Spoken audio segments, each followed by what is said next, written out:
Hello, your friendly neighborhood host, JT Wheatley, back again for another episode of History of Comic Books Podcast. This time on another episode of the Classics. A little detour though, we're going to be doing Batman, the animated series.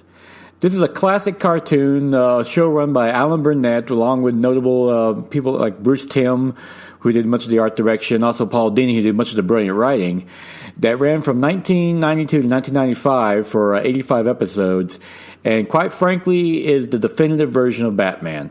It's beginning brilliantly with On Other Wings, in which Batman takes on the Man-Bat and then going into all sorts of crazy and fun directions, from Christopher the Joker, a classic Joker episode, and so forth. And you have simply, this is one of the best cartoons, period. And like I said before, definitive Batman. Kevin Conroy, the voice of Batman Bruce Wayne, does a brilliant performance and wisely plays Batman as using his regular voice for Batman while using a fake voice for Bruce Wayne. As anyone knows, Batman is his real identity. Bruce Wayne is the mask he wears. Of course, that vocal cast was rounded up by more brilliant performances, notably Mark Hamill as the Joker, who, yes, Luke Skywalker gives the definitive version of the Joker. He's so brilliant.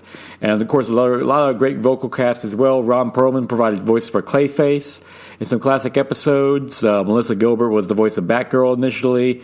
Just a great cast all around. David Warner, notably as Ra's al Ghul. That's a fantastic show, beautiful animation, and they just nailed everything about Batman. This show took everything that was great about Batman, from the comic books, the movies, and the TV shows up to that point, and put it into one brilliant, cohesive show that is everything. It's the best Batman, the best Robin, the best Mr. Freeze, as one of the classic episodes, Heart of Ice, depicted, which is the definitive Mr. Freeze origin story as far as anyone is concerned. Of course, brilliant Robin, brilliant Riddler, my mistake, voiced by the great John Glover before he was played Lionel Luthor, Lex Luthor's dad on Smallville. He was the voice of Edward Nygma / the Riddler on Batman the Animated Series. It's great casting all around. This was a smart show. It dealt with death and repercussions and didn't talk down to kids, despite the fact this was an afternoon kids show.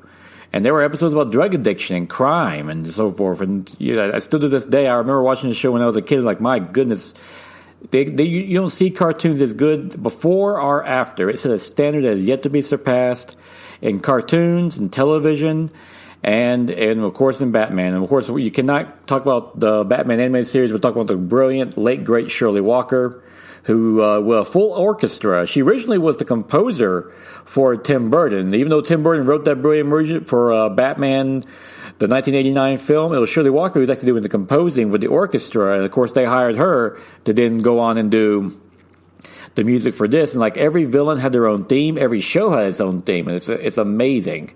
And the people that she actually mentored on the show have gone on to become the main composers for the current DC animated films, which is fantastic. And she left a legacy that is matched by no other. And it was from the Batman the Animated Series. We also got Superman the Animated Series, Batman Beyond, Justice League, and Justice League Unlimited, which is the DC fans' dream of everything you ever wanted. And also, you should throw in Static, too. That was also part of the larger DC animated universe that came out of this. And just as Batman the Animated Series is considered the definitive Batman, the DC animated series is, well, quite frankly, the definitive DC. They did everything great about DC and made it perfect. So, and seriously, like, a great example, a little off topic, but the world's finest three-parter, Superman, the animated series, in which he and Batman team up for the first time, is 10 times better than Batman v Superman: Dawn of Justice. I mean, that is what they should have emulated. I don't know what Zack Snyder and the writers were thinking when they made that mess of a movie. But for now on, anyone wants to do an adaptation of the DC universe, you look to the DC animated universe, and especially look to Batman animated series, because they nailed everything right. Even better than the comic books. If I was on a desert island and I was told you only get one version of Batman, this is the version of Batman you get. And you can't go wrong here. And I recently brought this up because I finally got around to watching my Blu-ray set that was released last year that had collected all 85 episodes, along with Batman Mask the Phantasm and Batman Sub-Zero, the two in-continuity movies that were part of the whole tradition. And I'll actually be doing episodes just on those, because both those movies are classics in their own right, and they're their own focus.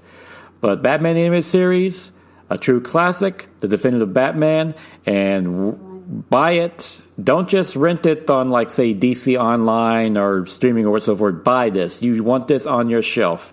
One of the best cartoons ever made. One of the best TV shows ever made. And like I said, Definitive Batman, a true classic. And now is July 11th, 2019. Time for some reviews, but also a quick correction. I mentioned earlier in this Classics episode that it was Tim Burton that wrote the brilliant music for the Batman 89 film. No, my mistake. That was Danny Elfman. He wrote the definitive score for Batman. As great as Shirley Walker was, everyone can recognize that score, and that score in the main theme is just as good as John Williams' score for Superman the movie. So when you think, when you hear that classic Danny Elfman score, you think Batman, and when you hear John Williams' Superman score, you think Superman. So my mistake on that part.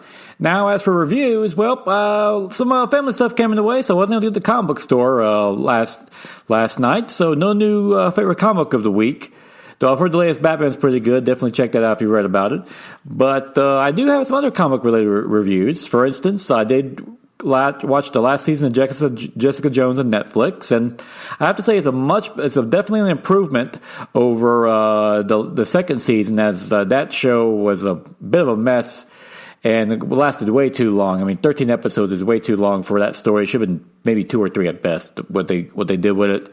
This season's a bit too long, too. I mean, they have yet to figure out a good length for Jessica Jones with 13 episodes. They should have cut that maybe to 10 or so forth, because just concentrating on one thing. Like Daredevil so far has been the only show that's been able to go to actually fill the 13-episode mark.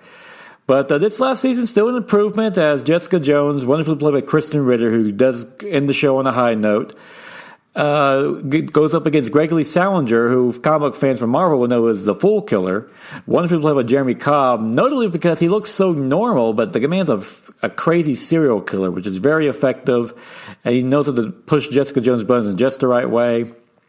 Also, a neat subplot with Hellcat, played by Rachel Taylor, though I'm not quite sure how I liked how it ended up. But overall, if you're a Netflix subscriber and a fan of the series, go ahead and watch it, because it's apparently going to be the last one. Even if Marvel's able to revive it on Hulu or so forth, Kristen Ritter has mentioned she's maybe done with the character, but we'll see.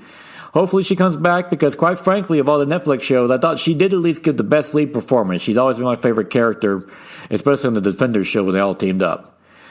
Also, I did catch Spider-Man Far From Home over the weekend, and like I've mentioned before, we are in the golden age of Spider-Man movies right now. Between this, Homecoming, and of course Spider-Man and the Spider-Verse, Spider-Man's never been better on the big screen.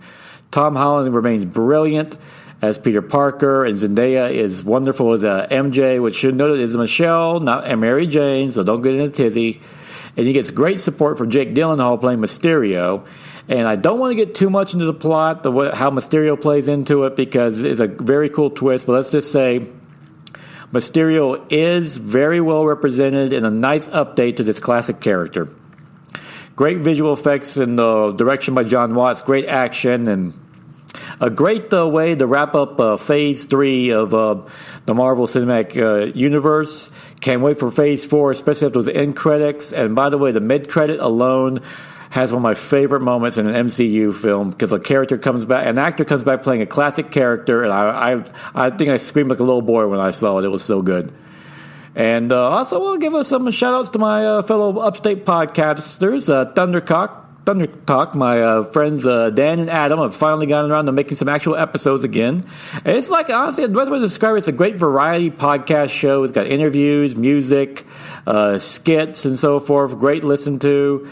Though I'm not quite sure their views on Batman as criminals. I would recommend, speaking of Batman the Animated Series, the classic episode, The Trial. That's the definitive take on about Batman and his relationship to his rogues gallery, if you ever wanted to get into a discussion about that. But overall, great show. Give it a listen. They're finally back up making real episodes, and it's great to have them back. And also, I have to give a quick shout-out to Adam. Yes, I did beat you reviewing The Walking Dead last issue, number 193. But hey, I'm the comic book guy, so if anyone's going to beat you, it should be me. But I also have to agree with you on your last Weekly Thunder. Yes, The Dark Knight is a brilliant movie, the best comic book adaptation ever made, and so good that the Academy Award nominated for Best Editing, because even they couldn't deny that to them. Granted, that film should have been nominated and won Best Picture that year, because come on, Slumdog Millionaire? Really?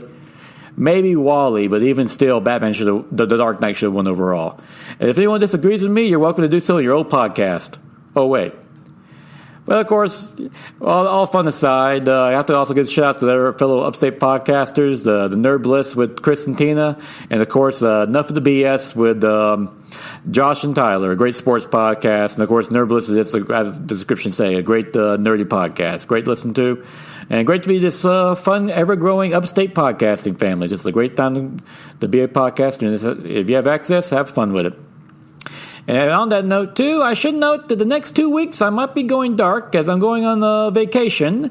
And while I'll be taking my podcasting equipment with me, i.e. my laptop, I'm not sure I'll be able to crank out some episodes. We'll see how the things go. I'll definitely will if I can. And rest assured, I am still hard at work, for better or for worse, than the actual history episodes. I've got all 4 parts of my Spider-Man series recorded. I'm finishing up my Joe Kubert biography, and later on, I'm going to be doing the history of the Image comics, and that should be bringing me back to launching pretty soon. But until then, go out and enjoy yourself a good comic book, and most importantly, go out and watch Batman the Animated Series, a true classic.